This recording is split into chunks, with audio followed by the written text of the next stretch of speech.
সাদ ইবনে আবি ওয়াক্কাস রাদিয়াল্লাহু তাআলা আনহু হইতে বর্ণিত আছে, রাসূল সাল্লাল্লাহু আলাইহি সাল্লাম তার সঙ্গে উপস্থিত সাহাবীগণকে বললেন, তোমাদের কেউ 1000 নেকি অর্জন করতে কি সক্ষম?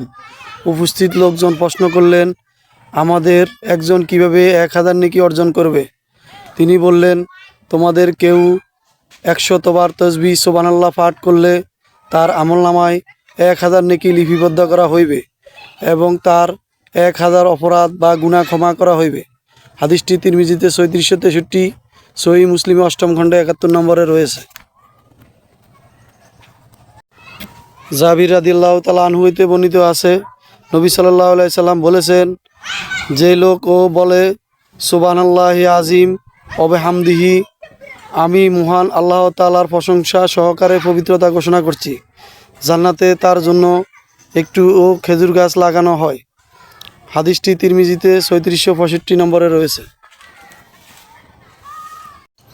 জাবির রাদিয়াল্লাহু তাআলা আনহু হইতে বর্ণিত আছে, নবী সাল্লাল্লাহু আলাইহি সাল্লাম বলেছেন, যেই লোক একবার বলে সুবহানাল্লাহি আজিম ওয়া বিহামদিহি, তার জন্য জান্নাতে একটি খেজুর গাছ লাগানো হয়।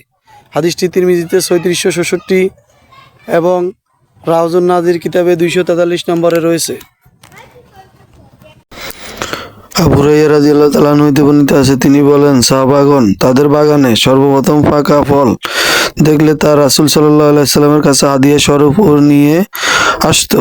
ফলটি নিজ হাতে নিয়ে রাসূল সাল্লাল্লাহু আলাইহি সাল্লাম বলতেন, হে আল্লাহ, আমাদের ফলমূল ও আমাদের ও বারাকাত দাও, আমাদের শহরে আমাদেরকে বারাকাত দাও এবং আমাদের দাড়ি পাল্লায় আমাদের বারাকাত দাও। হে আল্লাহ, ইব্রাহিম নিশ্চয়ই তোমার ও বান্দা, তোমার বন্ধু এবং নবী সাল্লাল্লাহু আলাইহি সাল্লাম, আমি ও তোমার বান্দা এবং তোমার নবী।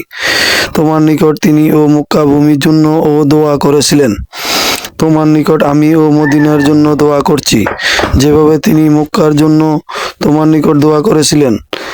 আর আরও ও সমপর্যায়ে বর্ণনাকারী বলেন, তারপর তিনি কোনো ও বালককে উপস্থিত দেখতে পেলে ফলটি তাকে ও দিয়ে দিতেন। হাদিসটি সহিহ তিরমিজিতে 3654 নম্বর রয়েছে, ইবনে মাজাতে 3329 নম্বর রয়েছে, সহিহ মুসলিমে রয়েছে। আব্দুল্লাহ ইবনে মাসুদ রাদিয়াল্লাহু তাআলা আনহু হইতে বর্ণিত আছে, তিনি বলেন, রাসূল সাল্লাল্লাহু আলাইহি সাল্লাম বলেছেন, মেরাজের রাতে আমি ইব্রাহিম আলাইহিস সালামের সঙ্গে দেখা করেছি। তিনি বলেন, হে মুহাম্মদ, আপনার উম্মতকে আমার সালাম পৌঁছিয়ে দিন। ওয়া আলাইকুমুস সালাম ওয়া রাহমাতুল্লাহি ওয়া বারাকাতুহু। এবং তাদের ও জানান যে জান্নাতের জমিন অতি সুগন্ধিত সমৃদ্ধ এবং সেখানকার পানি অত্যন্ত সুস্বাদু। তা একটি ও সমতল ভূমি এবং তার গাছপালা হয় সুবহানাল্লাহ, আলহামদুলিল্লাহ, লা হাওলা ওয়ালা কুওয়াতা ইল্লা বিল্লাহ, আল্লাহু আকবার, ওয়ালাহুল হামদু লিল্লাহ, ওয়ালা ইলাহা ইল্লাল্লাহু ওয়াল্লাহু আকবার।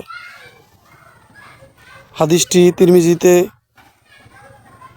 3662 নম্বর রয়েছে, তাগিবুর রাগিব কিতাবে 245 এবং 256-তে রয়েছে।